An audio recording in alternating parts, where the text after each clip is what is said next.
Okay. Dito sa two cases that you filed, one sa Ombudsman, the other sa COMELEC, ano yung specific relief that you are seeking? Ano yung gusto nyo mangyari?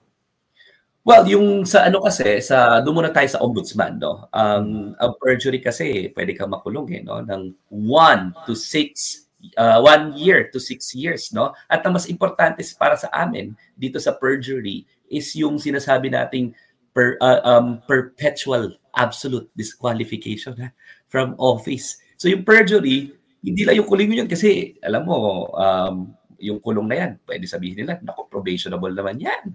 Diba? Matanda na si Rodante Marcoleta. Baka hindi na yan makukulong, no? So, isa yon yung kulong, yung criminal case. But at the same time, we want perpetual absolute disqualification. Yan yung doon sa Ombudsman. Now, doon sa COMELEC, no? Ang sabi namin, binigyan namin sila ng wide discretion to do what is necessary based on their mandate. Pero sa totoo lang, ang parusa dito sa non-filing of the SOSE, apart from the violation of the Omnibus Election Code, which is 1 year to 6 years din na pagkakulong. But number 2, disqualification. No? Bakit disqualification? Kasi merong COMELEC circular, no? COMELEC Resolution 9991, stating na importante na magpas ka ng SOSE at pag hindi ka nag-submit ng SOSE, actually hindi ka dapat makakaupo. Prerequisite ito para makaupo ka to assume office, no? Sa aming palagay, ang problema kasi sa aksyon ni Marcoleta, hindi lang siya nagsinungaling. Bagkus, ang ginawa niya, talagang brazen kasi hindi lang siya nagkamali sa isa o dalawang entry. Wala talaga siyang nilagay ni isang contribution. No? Ibig sabihin, kung wala ka talaga nilagay sa isang contribution, your SOSE must be treated as if there was nothing that was filed at all. And therefore, that should have prevented you from assuming office. Kaya para sa amin, disqualification is actually the proper remedy, not just removal by the Senate Electoral Tribunal, no? Kasi to begin with, you were not qualified to assume office. Okay. Nagigets ko yung malikot kayo mag-isip Okay. Yung argument, baka naman gamitin nila to, no? Tawag dito, yung disqualification isang pwedeng i-pursue. Pero yung idea na correctable yung document, can that still hold water? Well, he will try, no? Pero ang aming case theory dito is ko-correct mo. Ang correction kasi, di ba, presupposes good faith. Nagkamali ka, may clerical error. Ito kasi deliberate and by design. In fact, inamin niya on national TV na deliberate and by design yung pag-withhold niya. Amendment or correction only corrects a clerical error. And if there is no deliberate and it was not deliberately done, it was not by design. In the case of Marcoleta, yung kanyang pagsisinungaling, deliberate and by design kasi pinakiusap sa kanya. Can you just imagine, no, Christian, anong klaseng evil yung kinocommit niya na supposedly yun yung aim ng batas, no? Na i-prevent yung evil na ito, 'di ba? Yung pernicious effect na ito. Ang pernicious effect na ito, yung evil that the law seeks to prevent is the fact na hindi natin alam ano ang pinagkakautangan ng loob ng isang opisyal, no? So paano natin malalaman ngayon kung ano yung mga possible conflict of interest ni Senator Marcoleta? Paano natin malalaman ngayon kung hindi niya talaga donor ang mga diskaya na para bang siya na ang abogado sa Senado? Hindi kaya ang rason kung bakit ayaw niyang ipabalik yung mga pera, or at least sabi niya gusto niya, pero hindi dapat yung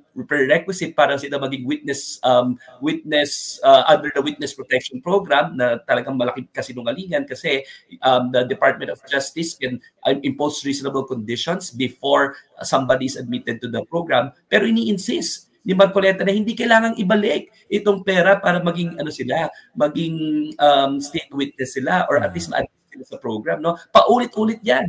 3, 4, 5 beses na hearing niya ng pinaulit-ulit yan. Paano natin malalaman ngayon kung kung contributor ba itong mga Diskaya. Isa ba sila doon sa kanyang mga kaibigan na matatalik na nag-donate, na nakiusap na huwag i-disclose ang kanilang pangalan? We will never know because Marcoleta actually lied under oath. And that is the very evil that the law wanted to prevent, na ini-skirt na naman ni Marcoleta because of supposedly his legal training and his legal knowledge, or in my opinion, lack thereof. Kasi inamin niya naman na hindi niya alam na may batas pala na nagbabawal ito on national TV. Can you just imagine the hubris of admitting ignorance? Or actually hubris of admitting that he violated the law, or the audacity to admit ignorance. Hindi mo alam kung ano doon hubris ba ito o audacity to tell everyone that I am ignorant. Hindi ko maintindihan kung which one is which but whatever it may be, it's a clear violation of our laws. Abogado kasi itong si Marcoleta, di ba? Abogado kasi itong si Marcoleta. So sana may mga mag-initiate din yan. May mga mag-initiate din yan panagutin siya based on our oath as lawyers. Okay. Pero hindi pwede pag-usapan yata yun, di ba? Di ba dapat hindi dinedeclare yun pag may nag-file? Hindi dinedeclare pag final mo na, no? Pag final mo na, hindi dapat dinedeclare yan, di ba? Hindi pa kami nagpa-file, di ba? Hindi naman natin sinasabi. So magka-file kayo ng disbarment? Well, hindi naman natin sinasabi. Sinasabi lang natin, sana may mga magpanagot pa kay Rodante Marcoleta dahil abogado siya at meron siyang sworn oath as a lawyer. Ang guarantee ko lang sa'yo, Christian, we will exhaust all remedies available to us. Meron ako mga misgivings dyan sa disbarment route na yan Sabihin ko ba? Obvious naman may mga tinitingnan, may tinititigan, merong kinikilingan. Depende kung gaano kalakas. Di ba minsan may mga clear violation of your oath as a lawyer. Hindi ko sinasabi si Marcoleta to, generally. Pero hindi naman lahat ina-actionan, hindi ba? Hindi lahat dinidisbar. Hindi talaga, pero alam mo sa jurisprudence kasi grabe rin yung pwedeng mga ma-remove lang dahil sa mga minsan sa minsan sa pambababae, may mga natatanggal. What I'm saying is even lighter offenses naging subject ng disciplinary action Paano kaya yung commission of a criminal offense? Lalong-lalo na that it goes within your the issue is your moral fiber as a lawyer. Nagsisinungaling ka, 'di ba? Under oath. Yun yung ang tawag natin diyan, 'di ba? It goes to your character as a lawyer talaga Kaya para sa akin, talaga kung merong gusto mag-pursue nito, there is sufficient justification. And kahit na maraming hindi gumagalaw, tama ka, na impeachment complaints, no? Pero hindi ka makakuha. Disbarment pa lang, disbarment. Sorry, the disbarment. Advance ka mag-isip yun yung next topic natin. Yung disbarment. May mga hindi gumagalaw, pero the mere fact na nandiyan yan, kinakabahan ka bilang abogado na anytime pwede ma-actionan And sana naman, unti-unti naman na sila ng kabahan. At kabahan sila sa publiko na nangihingi ng accountability. Yan yung big, di ba? Bigger difference pag yung publiko hindi takot na magbantay. Nakita mo yung kontradaya? Ang ganda It's a coalition of volunteers. Nakita mo rin yung doon sa nagbabantay ng ating budget ngayon, no? Yung WeSol Foundation, yung coalition din ng mga private citizens taking a look at the budget every day. What's the difference? The difference is hindi ganun kalala yung culture of impunity, natatakot ka magsalita. Ngayon, nagpa-participate ang tao, ang publiko, and they are the ones initiating cases. No? Kaya sabi, easy. Nang nakita ko yung kontradaya, nakita nila yung statement ko about Marcoleta, kinontak nila ako agad at sinabi, gusto namin actually mag-file, wala lang kami abogado meron naman kami nitong bagong tatag naming grupo na Advocates of Public Interest Law, and sabi namin, sige, that is exactly our mandate, magtulungan tayo dahil kayo naman na nakakita nito. No? So merong mas better ngayon kasi merong participation ng publiko, nakikita natin to hold people in account. At ang natatakot dapat, makagaya ni Marcoleta, dahil yung mga publiko hindi titigil hanggat hindi sila napapanagot.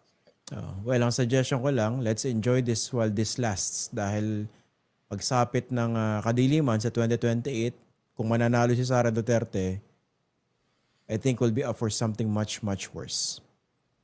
Hindi ako Yan nga nananakit. yung sinasabi eh. Yan nga yung sinasabi ko eh. Yun yung malaking difference. Alam mo naman siguro, nagsisimula pa lang yata yung Facts First nung una mo kong in-interview about sa kaso ni Laila de Lima or yung kaso na nag-file ako nung petition for medical record.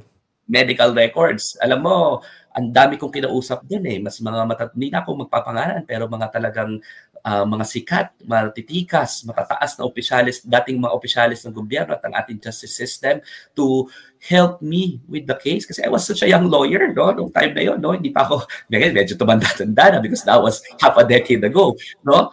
Para pumirma with me.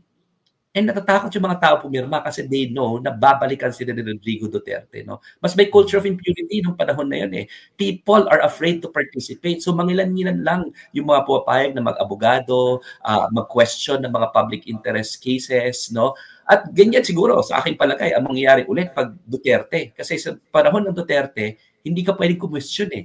Pag question ka, mananampal lang sheriff, tututukan ka ng kutsilyo ni Pulong Duterte na ginawa niya noong merong how dare somebody question him, di ba? Nakita natin sa isang bar. Or mura-murahin ka using the pulpit of the position. Literally. Oo.